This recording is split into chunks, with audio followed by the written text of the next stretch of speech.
We head now to Singapore, where its Design Week has come to a close with this year's theme, People of Design, celebrating everyday visionaries shaping our society through design.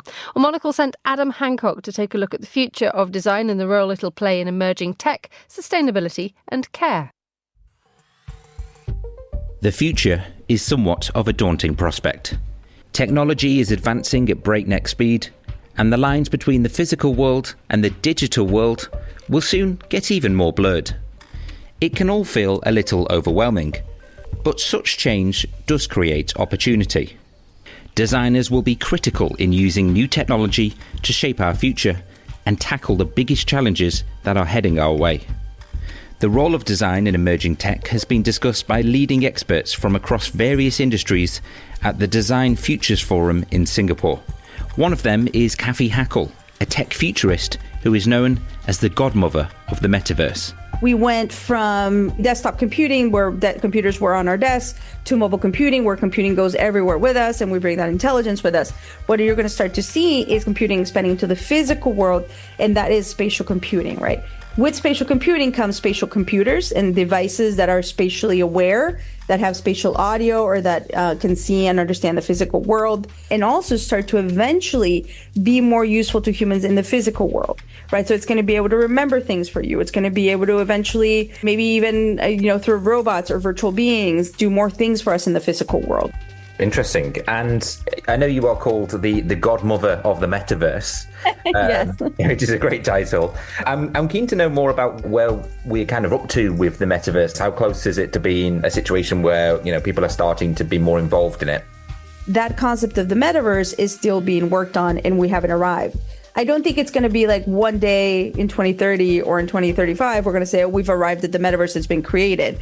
But it'll be a process. It'll take years. It'll take a lot of different technologies, right? It's hypercharged by AI right now, but that's not the only technology that is needed in order to create these, virtual shared experiences in the physical world. So it sounds to me that we're going to be living a lot more of our lives online. It's more like you're going to add a data layer into the physical world that you're going to be able to see. I'll give you an example. This is one of the best examples I give anyone. It's like, if you go to a Taylor Swift concert or a Beyonce concert, everyone is living the concert through their phones, right? But is that truly enjoyable? No, the idea is to be there in person and enjoy it. So when you start to break free of those rectangles on our desks and our hands and start to bring data into the physical world, you start to see it, possibly through glasses, or you could hear it through, AirPods, or you'll see it through maybe contact lenses in the future, right? But you start to become a little bit more present to the experience in the physical world, not living through a rectangle. So you're going to add a data layer that we already engage with on a constant basis on our phones, but we're looking down at. You're going to put that heads up into the physical world. These staggering advances in technology present a challenge for designers. They have to figure out how they can be used as a force for good. Take artificial intelligence as an example. There are seemingly endless possibilities in what it can do, but how can we use it to truly benefit us? Well, one company has been working on ways to harness the power of AI for education. If you've ever tried to learn a new language, that sound might be familiar to you. It's from the Duolingo app. Their hugely successful platform is used by millions every day, and they've recently added a new subscription service which allows users access to new ways of learning, all thanks to AI. I caught up with their senior product design manager, Megan Benazek. We have this one feature which just launched actually a few weeks ago that we call Video Call. We're able to practice real-time speaking and conversation. Can we take a look at it then in action? I know you're learning French at the moment, yes. So you can speak with your new French friend. Yes, I'm going to say, or warning to anybody listening to this, very beginner French here, so please don't crucify me for my accent here. It'd be better than mine. All right, let's go. Let's do a video call. Salut, ça va? Salut Lily, ça va bien. Et toi? Ça va. Parlons plus de voyager. Tu préfères voyager en été ou en hiver? Je préférais voyager en hiver.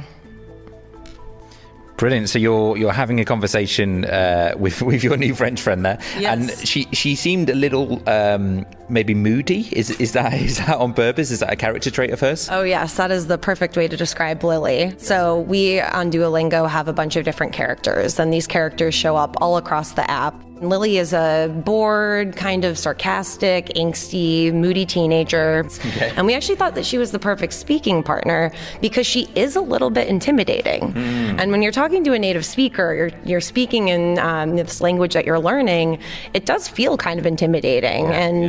Sometimes people aren't as forgiving as you'd want them to be. And how did you train these characters? How does this work? Like, how do you train them to be able to have a conversation with you?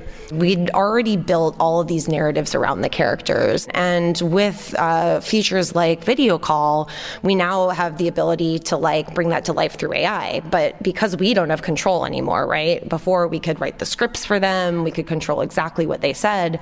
Now we have to train the AI to do that for us. So what we did was we created these character info packs, as we like to call it. So baked into the prompts that we write are all this information about the characters themselves. So the AI is able to speak for Lily, speak like a moody teenager. And do you think this is the future of language learning? Absolutely. And I think we're just scratching the surface, right? The more that we can make, this learning contextual and more personalized to each individual learner, the better and more impactful it can be. From my brief meeting with Lily, the moody French teenager, it's clear that designers are going to use this new technology in very imaginative ways. But with so many possibilities for where this tech could take us, it can be hard to predict what is going to happen next and the new problems that will crop up. Luckily, we have tech futurists like Kathy to do that for us. Once you have computing expanding into the physical world, once you have these new devices and all these sorts of things, right, you start to think about the world as a canvas, right, which is beautiful, but it also becomes real estate. The physical world becomes a canvas for that virtual layer, but it also becomes real estate. So you start to have really important questions as to who owns the air around you. No one's thinking of virtual air rights, but that keeps me up at night because that's who I am, a tech futurist that thinks ahead. But who can put things within your eyesight and earshot? What you can hear and what you can see in front of you once you have these devices, who actually owns that space? So that starts to create a lot of questions around for governments, for cities, for designers, for companies. Virtual air rights, stroppy French teenagers, and smart contact lenses. Being a human in an increasingly digital world is certainly going to be an interesting experience. For Monocle Radio in Singapore, I'm Adam Hancock. Thank you very much indeed, Adam. You're listening to The Globalist.